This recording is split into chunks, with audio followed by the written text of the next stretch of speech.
FAMU's Mary. Educate, learn, talk. Hey, this is Alvin Frazier, and this episode is called How to Make It in the Music Business.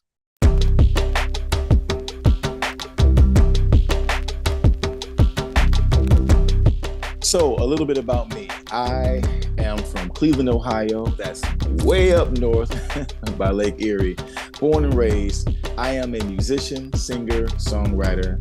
I also act as well. I also design clothes, all that good stuff like that. And all these things encompasses what falls into place for my survival in the entertainment industry. You're wondering what you're seeing in my background. So basically, I am in my workspace, my recording studio / office. To this side here, you see an acoustic guitar. Like I mentioned before, I am a musician. I play a total of 6 instruments, being the guitar, being the keyboard, being the drums, be the electric bass as well as you see back there, percussion, and I am a singer. So this is where all the magic happens, right here in my recording studio. And I'm actually working today doing some remastering on my current album. First question, what is making it in the entertainment industry? So there can be a lot of different definitions for that. For some, it can be fame, some it can be fortune. For me in particularly, it's being able to make a sustainable living doing what you love. And in order to do that, one of the key components to sustaining a living in the entertainment industry in particular is being very versatile, being able to diversify what it is that you do so that you can have different options to work doing what you love. So the next question is, what are some of the basics to be sustainable? For someone like myself, that some would consider multi-talented, passion is a key component. You have to have passion, you have to have drive to be able to do this. You have to have belief in yourself to do it. Those are 3 key components to being able to make it, because you're just going to need that from time to time. Now, as I mentioned before, some people will consider me to be multi-talented because I do so many different things. And I'm very fortunate to be able to do that. But also another important thing to consider what that is doing these things with excellence. And that requires basically honing your craft and honing your skills. Talent is very important, of course, but it's not just talent. There are a lot of talented people who never do anything, who never go anywhere because they lack drive, they lack passion. And so they think that success is going to fall in their lap. And it doesn't work like that. You have to put in the work and put in quality work. That's very important. Do I make music for me or do I make music for my audience? I would say a little of both, but it starts with me. Creating music has to start with you. Now, I do know that there are artists who are aspiring or established artists who make music that's pretty much geared toward a particular audience demographic. And we do have to always consider our audience demographics when we're putting out product.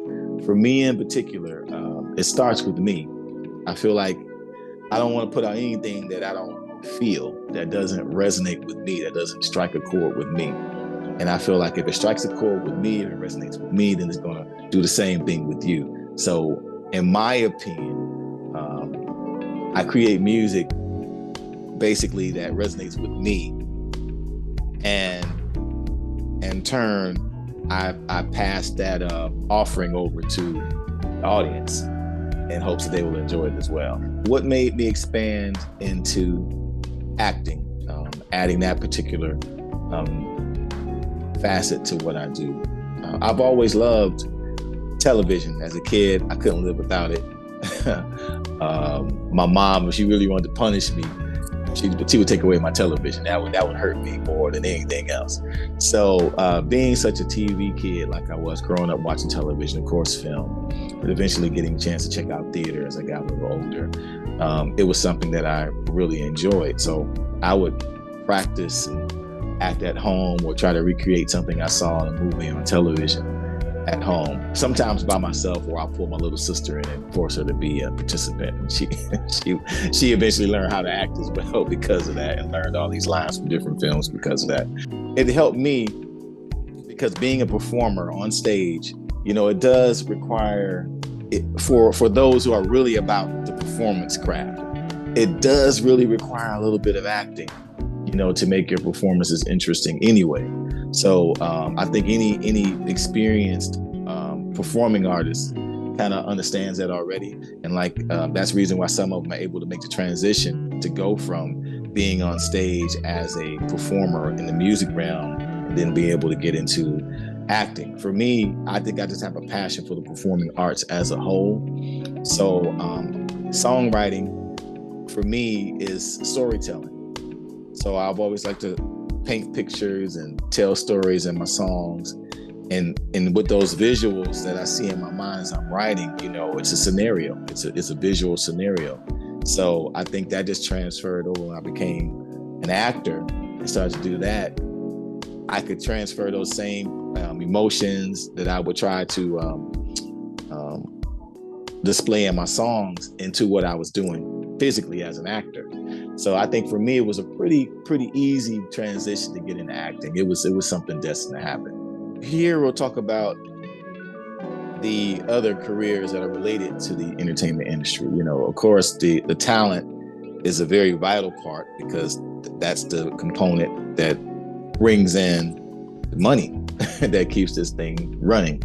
But the other part of it is the people that you don't see, that are not on stage or that are behind the camera. And that is dealing with managers, that's dealing with agents, that's dealing with attorneys, that's dealing with record labels. That's the way you want to go. The manufacturers of the instruments that we play, or the microphones that we use, or any of the technology and equipment that we use, they are just as essential as we are, because it's like hand in glove. We both need each other to do this thing on a grander scale and to reach more people, the media as well. We need so many different components to make it work. Like everything is like a machine, and we're all different parts of that machine that keeps it going. So we can't understate or neglect to mention and point out the importance of the other components that helps the entertainment industry. And people who I have a friend who's an entertainment attorney. He used to be a performer at one time and decided at one point that he wanted to still be connected to the industry, but he chose to study law and become an entertainment attorney in Hollywood. So, there's still ways to be involved with the industry outside of, I can't sing or I can't act or I can't play, all those different things like that. That's fine. But there's still ways that you can still be connected to the industry. It's just discovering your passion and finding your purpose with that, and then leading with whatever that is, and it'll open the doors, and you will be a part of the entertainment industry as well, like I am. So the last question: how important has social media been to me to connect with people who are familiar with me and new people? It's extremely, extremely important. Honestly, I'm not a person who is the most social media savvy guy, but I also realize the importance of learning more about how it works, doing some study into it, because it's a key component. I keep using that word key and component throughout this particular presentation because it's very important. You have to have social media presence if you're going to have any kind of career in the entertainment industry. There's no way around it. If you can't do it, then you have to recruit someone. I know young people who have the hack, if you will. They know how to get in social media and do some things that I could never imagine and make some things happen. So where my limits are with it, I'm smart enough to know to go to people, especially younger people, because social media is kind of really geared around them more so than it is in my generation. It's quintessential that you get someone involved in your team that is very social media savvy, that can help you to connect to your current fans and future fans, as well as just your actual friends and family also, because people want to keep up with what you're doing. They want to know what's new, what's next. And social media may be the only way to be able to do that, especially reaching a particular demographic.